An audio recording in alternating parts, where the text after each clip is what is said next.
موسیٰ الکاظم کاظم کاظم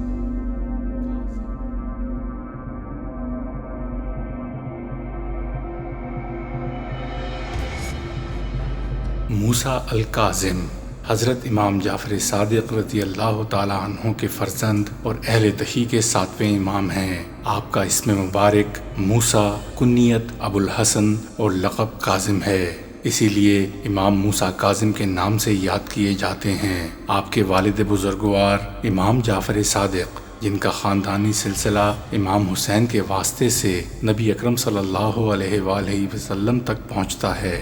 آپ کی والدہ ماجدہ حمیدہ خاتون ملک بربر کی باشندہ تھیں۔ 7 صفر 128 ہجری میں آپ کی ولادت ہوئی۔ اس وقت آپ کے والد بزرگوار حضرت امام جعفر صادق مسند امامت پر متمکن تھے اور آپ کی فیوض کا علمی دھارا پوری طاقت کے ساتھ بہہ رہا تھا۔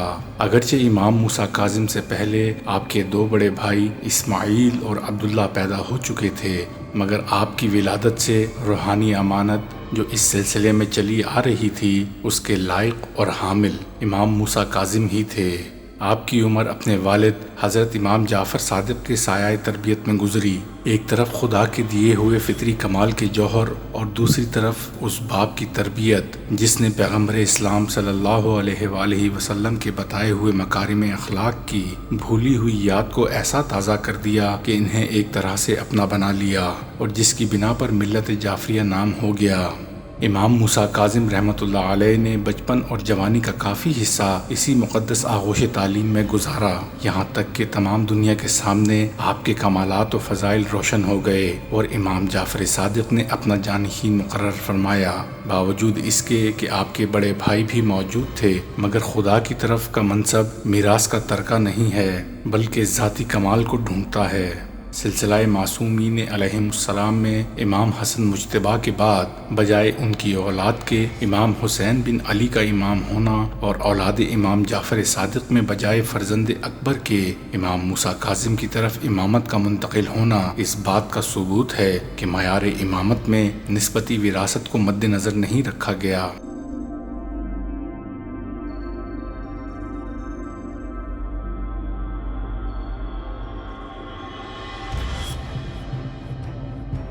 ایک 148 ہجری میں امام جعفر صادق کی شہادت ہوئی۔ اس وقت سے امام موسیٰ کاظم بذات خود فرائض امامت کے ذمہ دار ہوئے۔ اس وقت سلطنت عباسیہ کے تخت پر منصور دوانقی بادشاہ تھا۔ یہ وہی ظالم بادشاہ تھا جس کے ہاتھوں لاتعداد سادات مظالم کا نشانہ بن چکے تھے، دیواروں میں چنوا دیے گئے یا قید کر دیے گئے۔ خود امام جعفر صادق کے خلاف طرح طرح کی سازشیں کی جا چکی تھیں اور مختلف صورت سے تکلیفیں پہنچائی گئی تھیں، یہاں تک کہ منصور ہی کا بھیجا ہوا زہر جس سے آپ دنیا سے رخصت ہوئے۔ ان حالات میں آپ کو اپنے جانشین کے متعلق یہ قطعی اندیشہ تھا کہ حکومت وقت اسے زندہ نہ رہنے دے گی، اس لیے آپ نے ایک اخلاقی بوجھ حکومت کے کاندھوں پر رکھ دینے کے لیے یہ صورت اختیار فرمائی کہ اپنی جائیداد اور گھر بار کے انتظام کے لیے 5 اشخاص کی ایک جماعت مقرر فرمائی، جن میں پہلا شخص خود خلیفہ وقت منصور عباسی تھا۔ اس کے علاوہ محمد بن سلیمان حاکم مدینہ، اپنے بیٹے عبداللہ فتح جو امام موسیٰ کاظم سے بڑے تھے، چوتھے امام موسیٰ کاظم اور 5ویں ان کی والدہ حمیدہ خاتون تھیں۔ امام کا اندیشہ بالکل صحیح تھا، چنانچہ جب آپ کی وفات کی اطلاع منصور کو پہنچی تو اس نے پہلے تو سیاسی مصلحت کے طور پر اظہار رنج کیا، 3 مرتبہ انا للہ و انا الیہ راجعون کہا اور پھر کہنے لگا بھلا جعفر صادق کا مثل کون ہے۔ اس کے بعد حاکم مدینہ کو لکھا کہ اگر جعفر صادق نے کسی شخص کو اپنا وصی مقرر کیا تو اس کا سر فوراً قلم کر دو۔ حاکم مدینہ نے جواب میں لکھا کہ انہوں نے تو 5 وصی مقرر کیے ہیں جن میں پہلے آپ خود ہیں۔ یہ جواب پڑھ کر منصور دیر تک خاموش رہا اور سوچنے کے بعد کہنے لگا تو اس صورتحال میں یہ لوگ تو قتل نہیں کیے جا سکتے۔ اس کے بعد 10 برس تک منصور زندہ رہا لیکن امام موسیٰ کاظم سے کوئی تعرض نہیں کیا اور آپ مذہبی فرائض کی امامت کی انجام دہی میں امن و سکون کے ساتھ مصروف رہے۔ یہ بھی تھا کہ اس زمانے میں منصور شہر بغداد کی تعمیر میں مصروف تھا جس سے 751 ہجری میں یعنی اپنی موت سے صرف 1 سال پہلے اسے فراغت ہوئی، اس لیے وہ امام موسیٰ کاظم رحمۃ اللہ علیہ کے متعلق کسی ایذا رسانی کی طرف متوجہ نہیں ہوا۔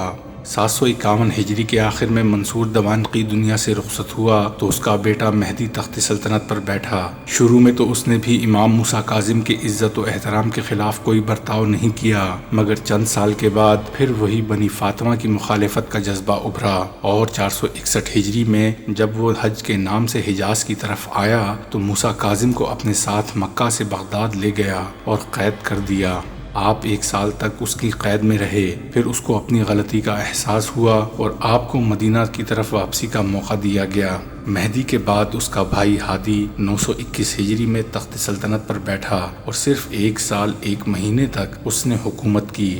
اس کے بعد ہارون الرشید کا زمانہ آیا جس میں پھر امام موسیٰ کاظم کو آزادی کے ساتھ سانس لینا نصیب نہیں ہوا۔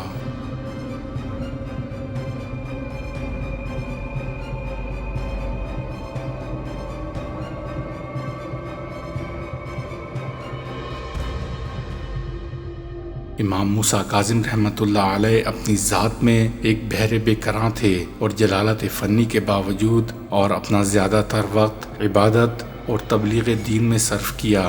اسی وجہ سے ان کی روایات کی تعداد بہت کم ملتی ہے، لیکن اس کے باوجود یہ حقیقت مسلم ہے کہ ان سے مروی تھوڑی سی حدیثیں بھی صحیح معنی میں بقامت کہتر بقیمت بہتر کی مصداق ہیں۔ حدیث میں انہوں نے اپنے باکمال والد ماجد امام جعفر صادق کے علاوہ عبداللہ بن دینار اور عبد الملک بن قدامہ الجہمی سے استفادہ کیا۔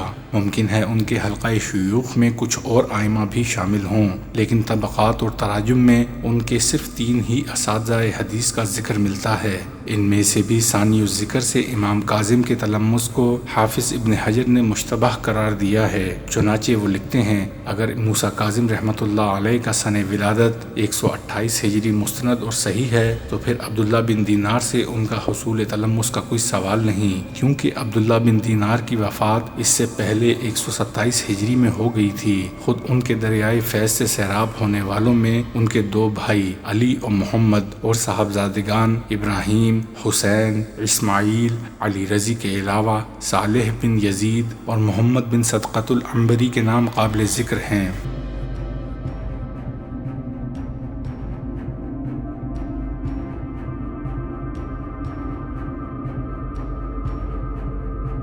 امام موسیٰ الکاظم رحمۃ اللہ علیہ عبادت اور ریاضت کا خاص اہتمام کیا کرتے تھے۔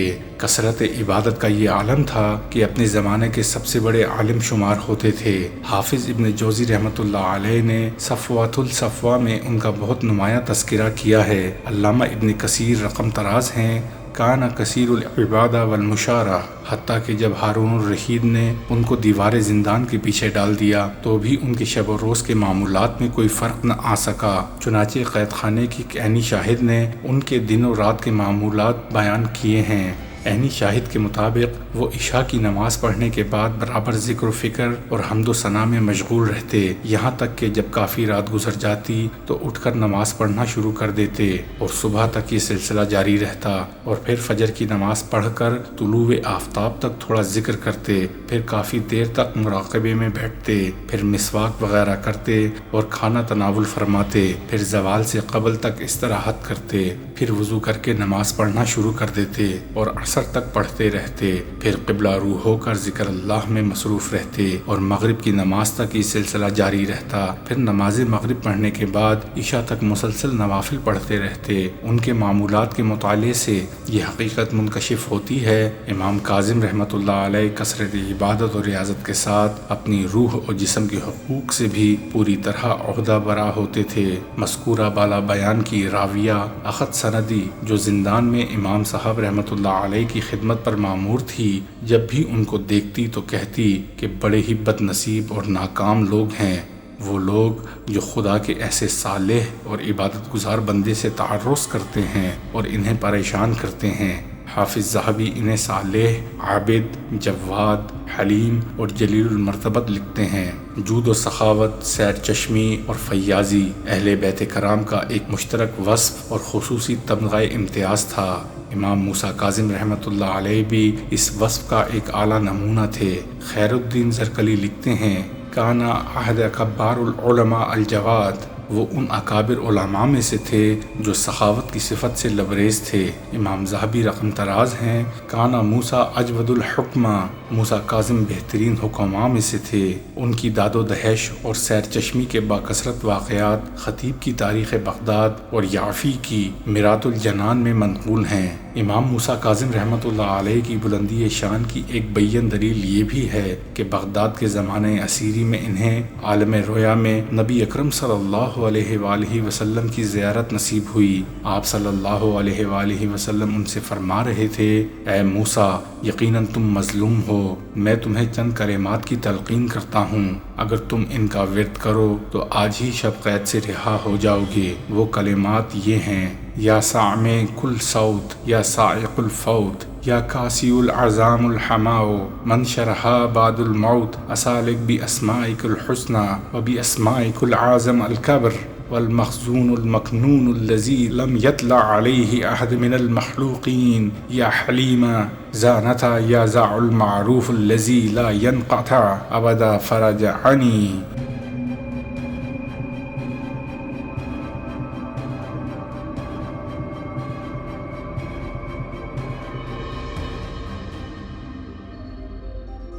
قید خانے میں سے ہی انہوں نے خلیفہ کے نام ایک خط لکھا جو ان کی صاف گوئی، جرت اور حق گوئی کا پورا عکاس ہے۔ اس خط میں تحریر تھا، اے امیر المومنین، جو میری آزمائش کے ایام گزرے ہیں ویسے ویسے تمہارے عیش و راحت کے دن بھی کم ہوتے جا رہے ہیں، حتیٰ کہ ہم دونوں ایک ایسے دن ملیں گے جب برا عمل کرنے والے خسارے میں رہیں گے۔ سب سے آخر میں امام سندی بن شاہق کے قید خانے میں رکھے گئے۔ یہ شخص بہت ہی بے رحم اور سخت دل تھا۔ آخر اسی قید میں آپ کو انگور میں زہر دیا گیا۔ 25 رجب 183 ہجری میں 55 سال کی عمر میں امام موسیٰ کاظم رحمۃ اللہ علیہ کی وفات ہوئی، اور بعد وفات آپ کے جسد اطہر کے ساتھ بھی کوئی اعزاز کی صورت اختیار نہیں کی گئی، بلکہ توہین آمیز الفاظ کے ساتھ اعلان کرتے ہوئے آپ کی لاش کو قبرستان کی طرف روانہ کیا گیا۔ مگر اب عوام میں احساس پیدا ہو گیا تھا، اس لیے کچھ اشخاص نے امام کے جنازے کو لے لیا،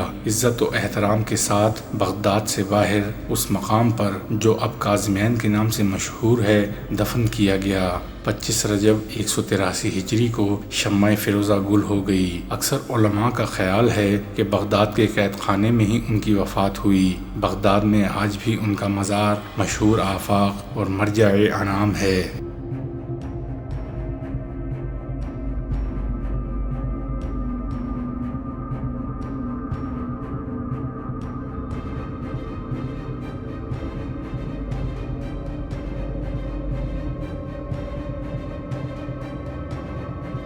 یہی تھی آج کی ہماری ویڈیو۔ اگر ویڈیو پسند آئے تو برائے مہربانی میری اور میری ٹیم کی حوصلہ افزائی کیجیے گا، ویڈیو کو لائک، شیئر اور سبسکرائب کیجیے گا۔ ملتے ہیں اگلی ویڈیو میں۔